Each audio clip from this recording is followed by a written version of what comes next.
you doing? Good. Hanging in there. Thanks for asking. I know I keep forgetting it's summer, and whenever I do this, I always have to kind of, explain a few things. Pastor Steve, he's our lead pastor, and he's on vacation right now. He'll be back in 2 weeks. So if you're new, you have to stay here until at least then. Okay?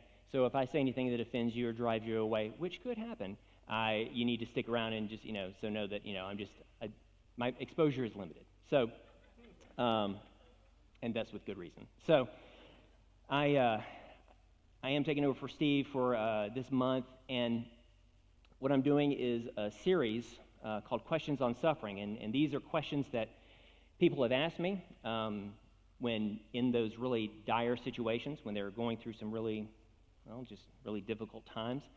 And the question that I want to talk to you about today is, why was I born this way? It's a question that I've asked myself quite a few times. One of the things that here's the thing. As a parent of girls, one of the awesome things that you get to do is talk to them about boys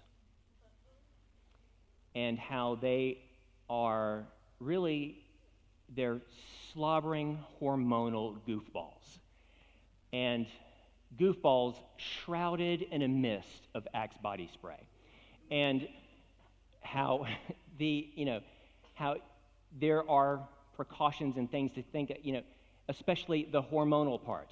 Okay, all men really, is something that is something that you have to be aware of. I'll never forget, one of my girls, she was 8 years old, and there's another little boy that she saw somewhere that she thought was cute, and she wanted to get his attention. And she was talking to one of her friends, also 8 years old, and the friend suggested, well, you could give him candy. Boys like candy. And I thought, yeah, that's not all they like. It's such just a weird situation. Somebody put it much better than I ever could.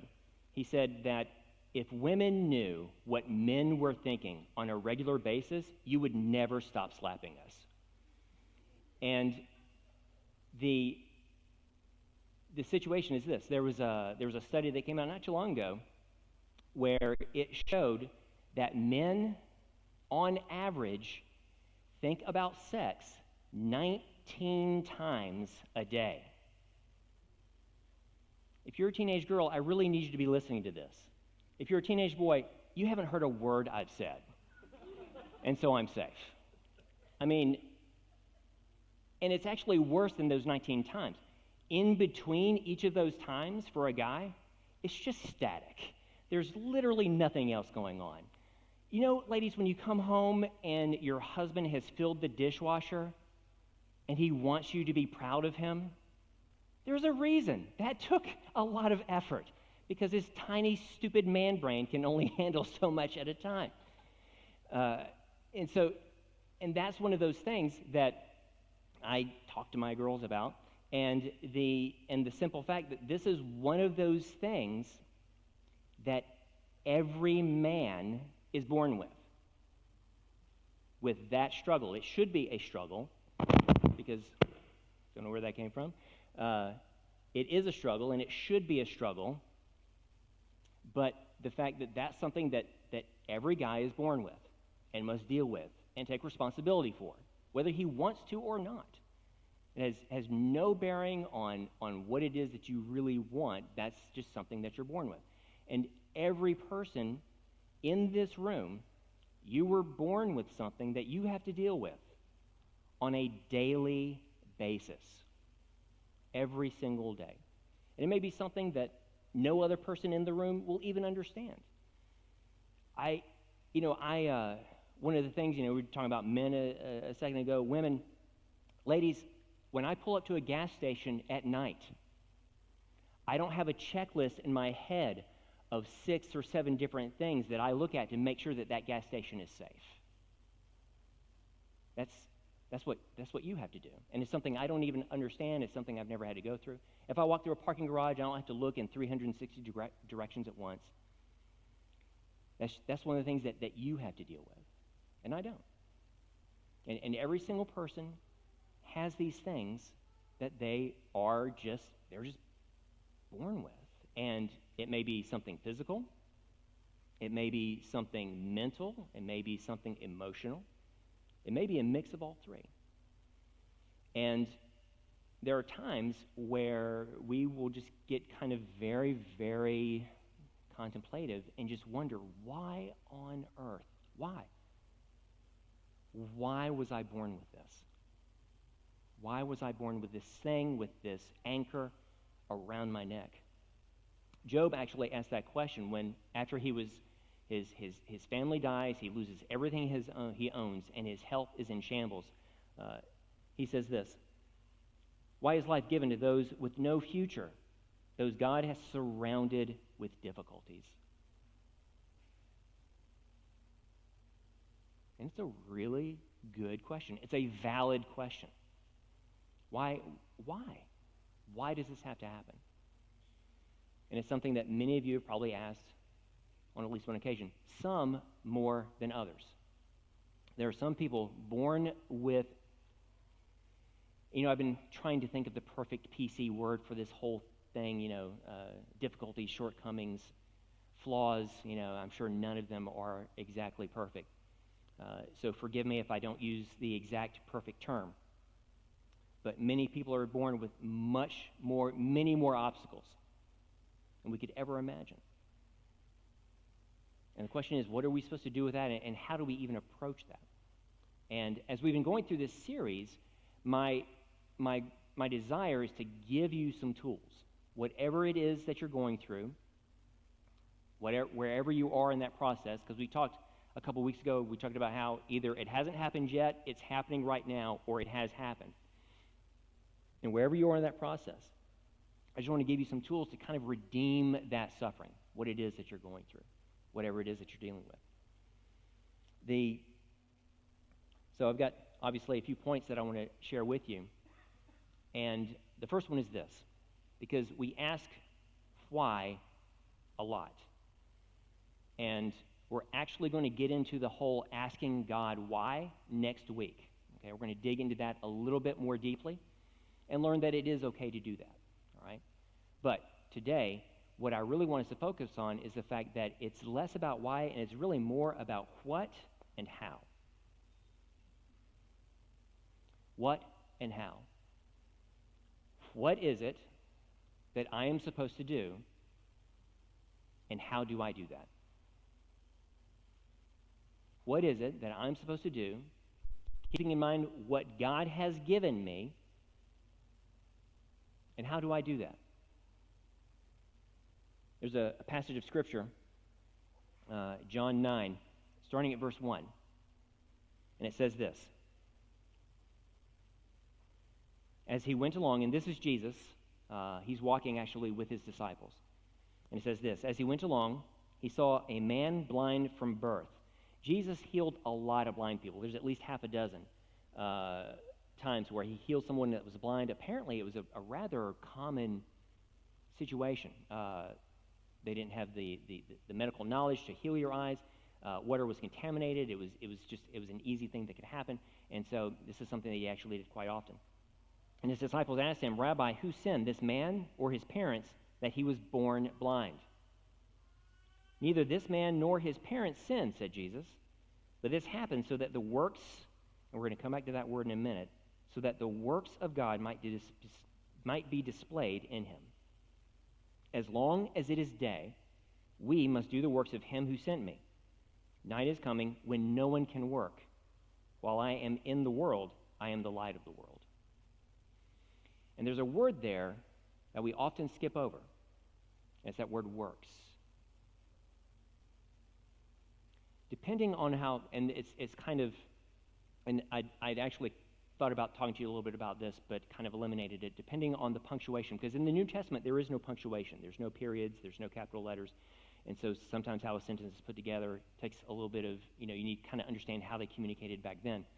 And this is one of those where Jesus actually says either it's because his works can be displayed in him, or he kind of gives no answer at all and says we must be about the job of making sure that God's works are displayed in him. And what's interesting here is that it's plural, works, meaning there's something that's going to happen right now because Jesus heals him. But that's not where it ends. From that situation on, he is witnessing to all kinds of people. He's speaking, he's being a lesson, an object lesson about what Jesus is and what he can do. And he's doing it to his friends, he's doing it with his family, and he's even doing it with the authorities of that day, the Pharisees. And they actually grill him about the fact that he was blind. And a lot of people say, oh, that's just somebody else. No, that's the guy. That's the guy who's been blind for so long. And the Pharisees were furious because Jesus had healed him on the Sabbath instead of just healing him on another day of the week. Completely missing the point that Jesus was the Messiah who had the power to heal, and not just heal, but to redeem the world. And that statement, that this happens so that the works of God can be displayed in him, is something that may be a little sharp in how it sounds when you first hear it. But I believe it's very much true. And the thing about that is this: each one of us has the opportunity, with the way that we were made, to display the works of God within us. It's just a matter of what is it that God wants us to do, and how do we intend on using it. There's a man, and I am not going to get his name pronounced correctly, but his name is Nick Vujicic.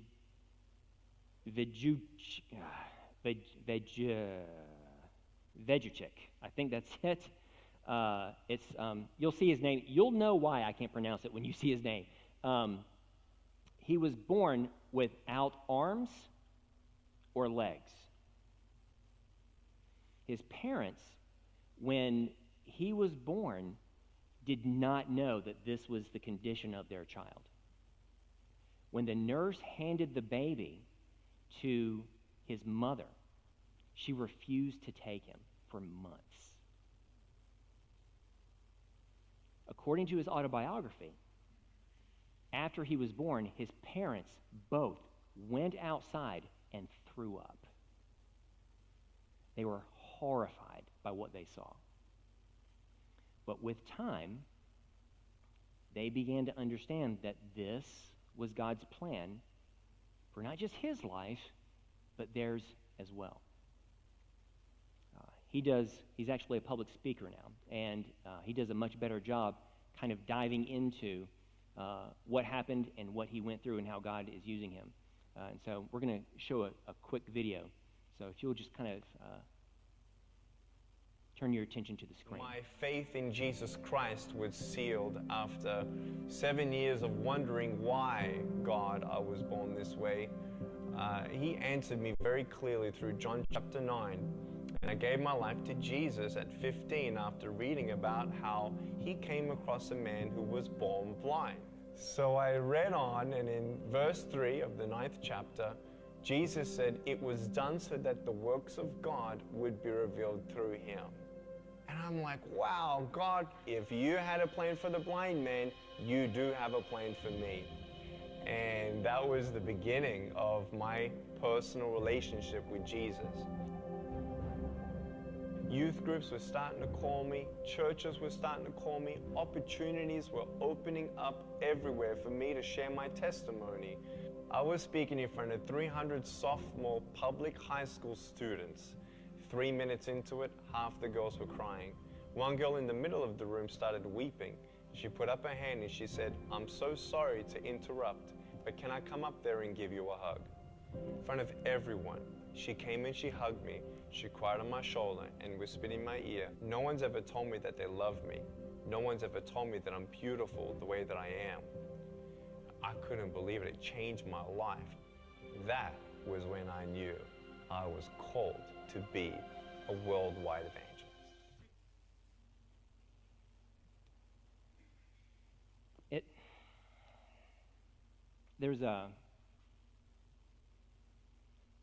Many of you may be familiar with the parable of the talents, where there's 3 people. Each one is given a certain number of talents, and it says, each according to his abilities. And one is given 5, another is given 2, another is given 1. And when the person who gave them the talents comes back, he has one question. Just one. What did you do with what I gave you? What did you do with it? Did you use it or did you not? And very often we think that these shortcomings that we may have, these obstacles that we have, that these are things that they bog us down. They're an anchor around our neck. But not necessarily. Very often these are the very things that can actually help us do the things that God has called us to do. There's another person named David Ring. He has cerebral palsy. And he says, when I walk into a room, and he says, what's wrong with walking funny? What's wrong with talking funny? When I walk into a room, people pay attention. They ignore you. When I start talking, people listen to me. They just keep going when you start talking. And he uses that as a way to get people's attention. Whatever it is, however God has designed you, how are you going to use that? How are you going to take the responsibility of claiming that and using it for God's glory? It's a simple question to ask, but a hard one to answer. And so I make no bones about that fact.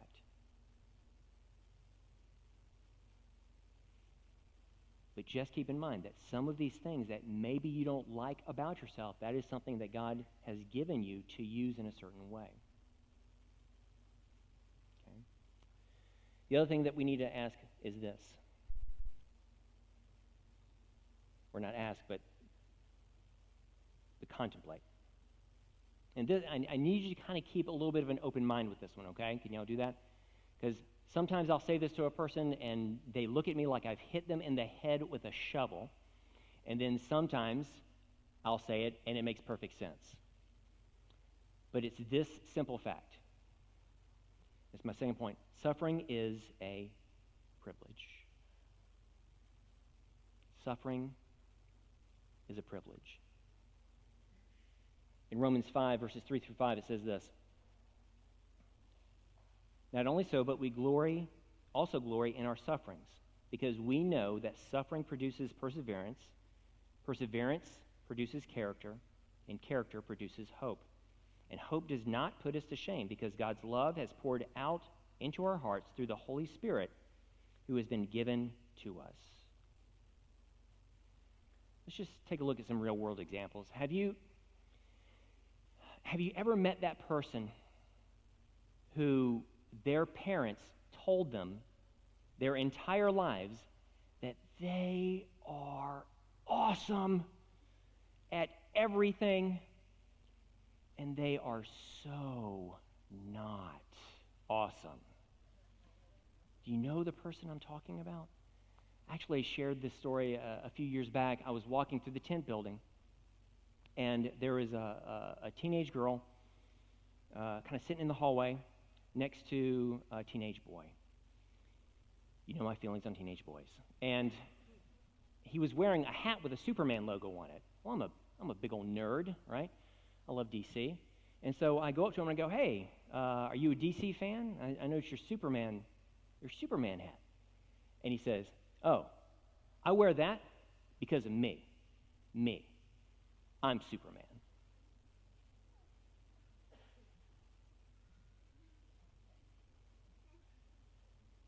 Have you ever started a conversation and you knew where it was supposed to go, but it just went in this other direction completely? I remember just looking at him going, you know what? There's no law that says we have to talk. How about, and I immediately turned to the girl and I said, I just stopped talking to her. I said, please tell me you're not dating this. And I'm not making this up, and she said, oh, well, yeah, kind of. And I was just like, oh, no. I didn't say that internally out loud. I was like, no. I've never met. I don't get it. There are people who have been given no crucible. They've been given no sifting. They haven't been given the challenges. They haven't been given, I put before you, the suffering that is necessary to refine them into the person that they need to be. Much more dramatic illustration. I had a friend, a pastor friend, that we used to get together and kind of do some accountability stuff, and we'd just get together and just ask each other those hard questions. And one day he told me about his sister, his only sister. That was the only other sibling he had. And what happened was around, I guess maybe 8 years old or so, he was pretty young, his sister was born. And the doctors told the family, yeah, she's not going to live to see her 6th birthday or 8th birthday, something like that. So they pampered her and loved her and made sure that there was no difficulties in her life, no obstacles. They made sure that they just took care of her, and they took care of her, and they took care of her, and they took care of her. Well, 8 years go by, and the doctors come along and they say, hey, you know that whole death thing? That's not going to happen. She's going to be fine. And, but the pattern had already been set. And what's amazing is after pampering and just coddling this little girl for 8 or 10 years, all of a sudden they realize that she's not going to die, and they're like, oh wait, we have a son. Hey, and now he's 16, 17 years old, and has been living his life on his own because all that attention went to the child, and he had to figure out life on his own. There was never any kind of input, never any kind of anything. And so he just figured out life by himself. And all of a sudden they wanted to tell him what to do. And he's like, no, that ship has sailed. But with that little girl, the pattern had been set. And he told me the story about how he went home. His sister is now 46 years old. She doesn't have a job. She doesn't know how to drive a car. The parents brought home hamburgers for dinner, and she said, I don't want hamburgers, as if she were still 8 years old. Brother says, who cares what she wants? She'll be fine. Let her eat the hamburgers. But Dad gets up, goes out the door, and goes out and buys her what she wants. 46 years old. And there is a very real need for suffering, obstacles, refining, whatever you want to call it, that needs to take place in our life. And that brother and that sister are almost, just an incredible indicator of that. There are so many people who, and we've seen this and we've talked about it, and we see, how we call them the lawnmower parents, where they mow down any obstacle that gets in front of their child so that they never have to deal with any difficulty, and yet there's something that is lost in the fact that they're not meeting those difficulties and running into them and figuring them out.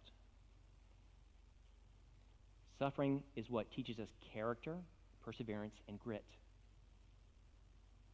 And without those things, our character it does not develop the way that it needs to. Let me tell you, when I first heard that statement, suffering is a privilege, I did not swallow that immediately. But as I started to read about what some people have really gone through, it began to make really, it began to make real sense. And it's something that, like I said, over the course of this series, I'm not going to be able to just give you, oh, here's a question, here's an answer, and you're going to walk away completely just, okay with it. A lot of the things that we discuss over this series is going to take some grappling. And that's what I challenge you to do, to think through those things. But there's a very real necessity of difficulty in our life. Okay? All right. The last thing I want to share with you is this. Regardless of what it is that you are dealing with, going through, one of the things that we need to understand is this. God sees beyond your and our shortcomings.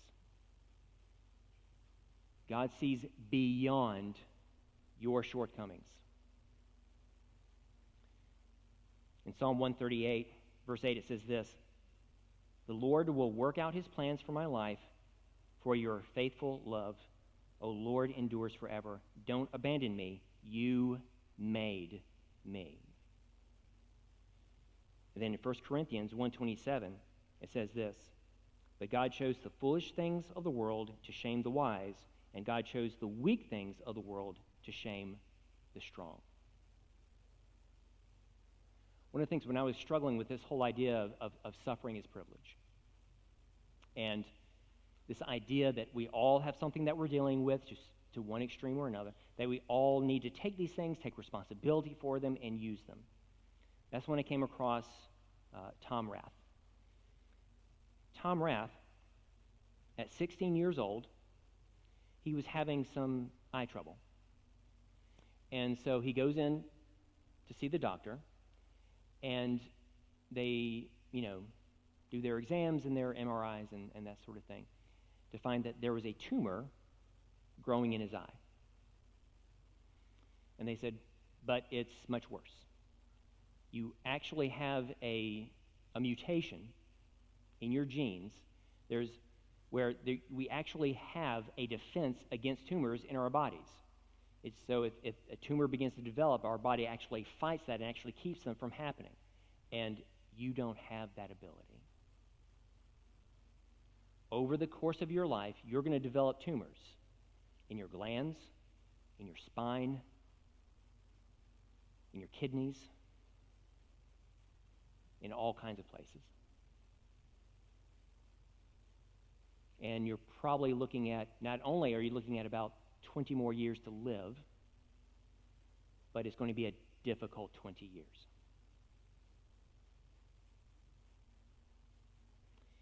And this man wrote a book. It's a very short book. It's like 85 pages long, maybe. I suggest it to anyone and everyone. And the name of the book is It's Not About You.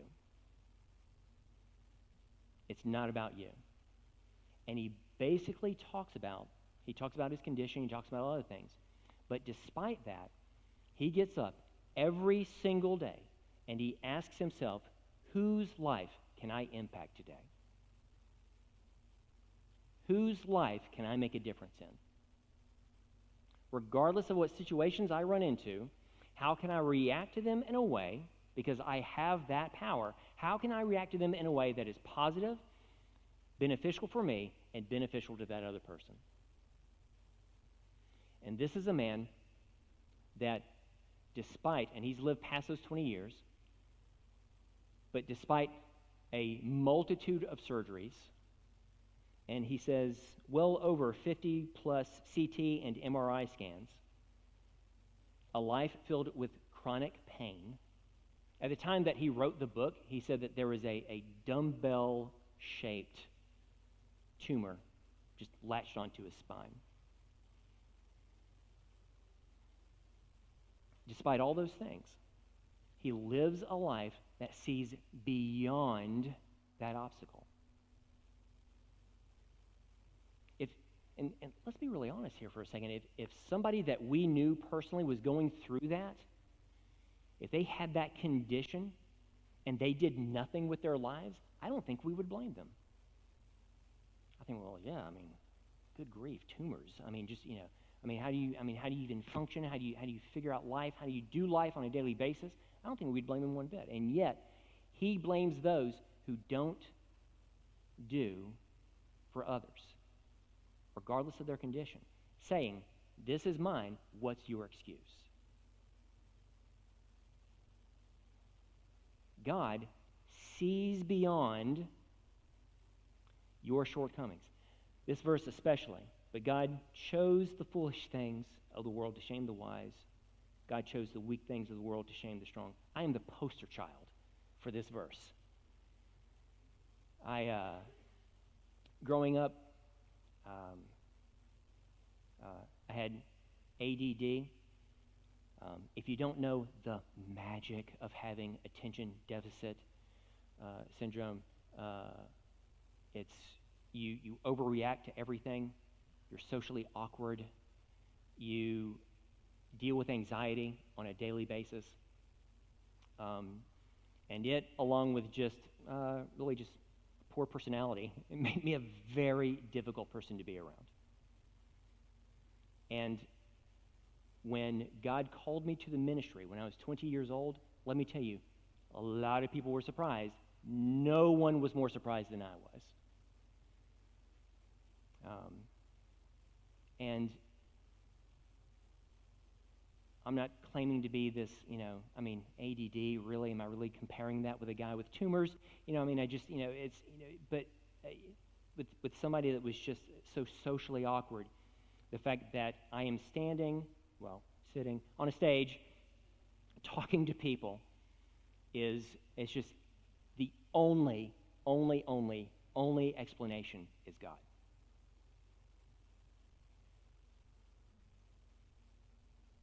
God sees beyond your obstacles, your difficulties, but do you? Are you looking beyond them? Are you realizing that God can use you? To what degree? That's between you and Him. How? To do what? That's between you and Him. But God has a plan for your life.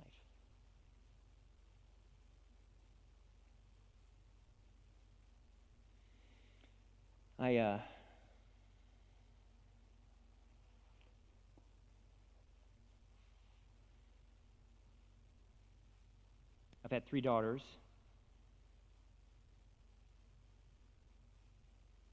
And I've had this conversation concerning all 3. One of my daughters also has ADD. And she has point blank asked me, why did God make me this way?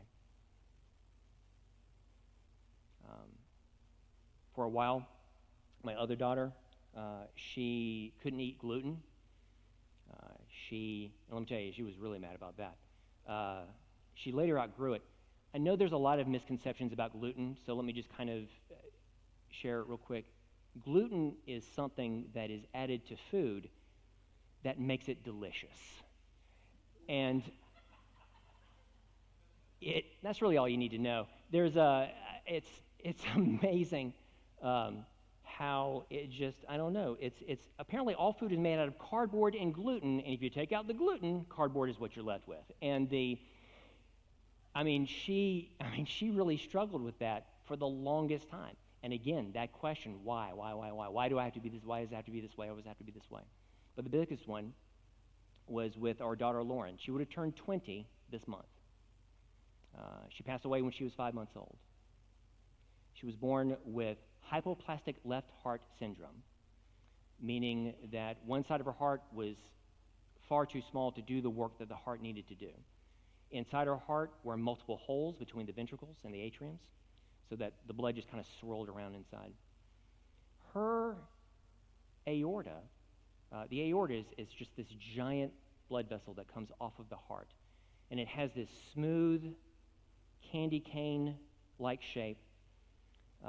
Hers went behind her esophagus, looped around, pinched, and then narrowed to like the size of a straw, and then just kind of went down like this. And I could give you more illustrations for about 5 more minutes of just things that were wrong, weren't quite right, And let me tell you, when my wife and I were going through this and we're asking why, and we come to that verse in Psalm 139, it's not in your notes, it's Psalm 139, where it says, I am fearfully and wonderfully made, and how I am knit together, how God knits us together in our mother's womb. Let me tell you, that is a big step of faith.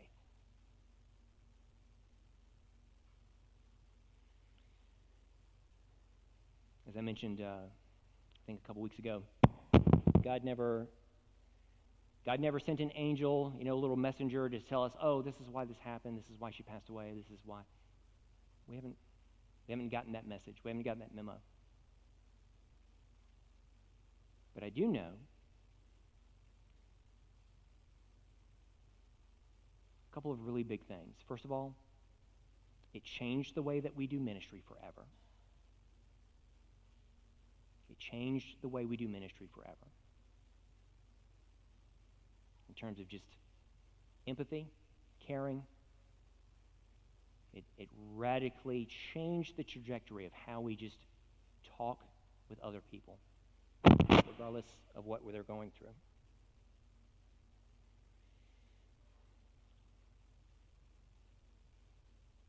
The other thing is that it has really changed our definition of hope. As Christians, we have a hope that others do not. That heaven is a real place, a faith that heaven is a real place, and that we will be reunited with loved ones that we no longer have. And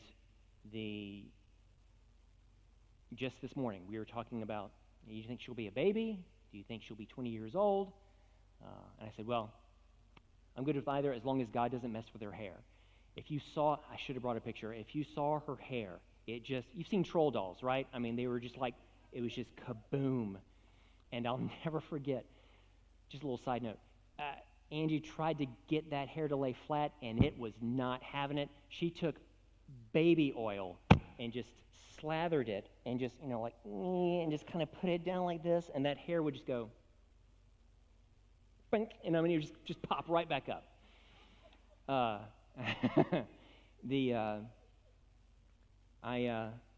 don't have a lot of answers to that situation. But I know that God's in control. And I know that through that, there is something beyond it, beyond that situation, that I am supposed to use in my life for the benefit of others and to glorify God.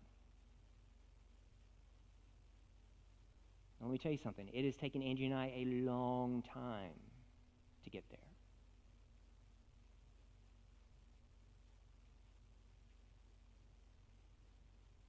And we're still in that process. Because of her or other things, or just, all the things that we're all dealing with. It's not like we all have this one major event. We all have these things that we're going through, and multiple things.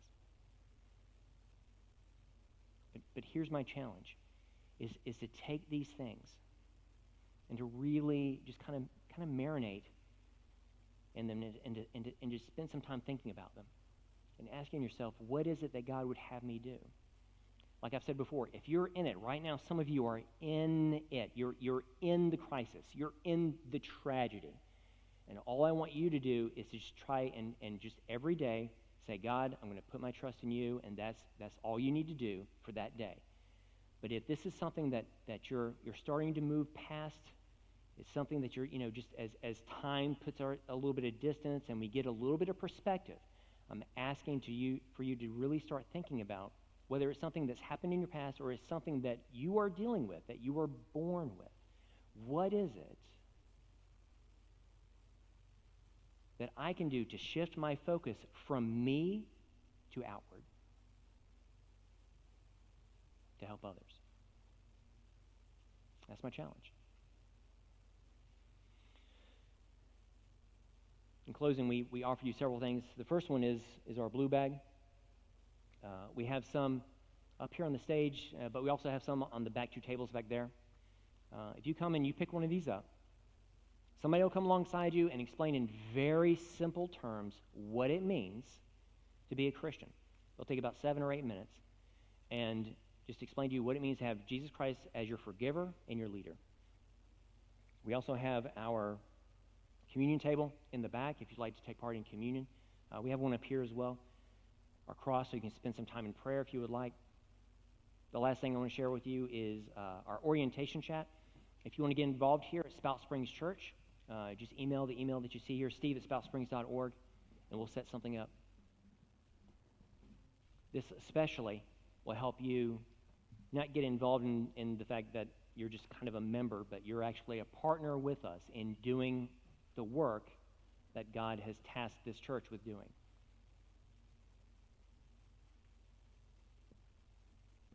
But take the time to really think about whatever it is that you are, whatever it is that you were born with, whatever it is that you're going through, God sees beyond it. The only question is, are you seeing it too? Can I take a moment to say a prayer for you? Father, Lord, there are people here with pasts, with hurts, with tragedies that I will never comprehend.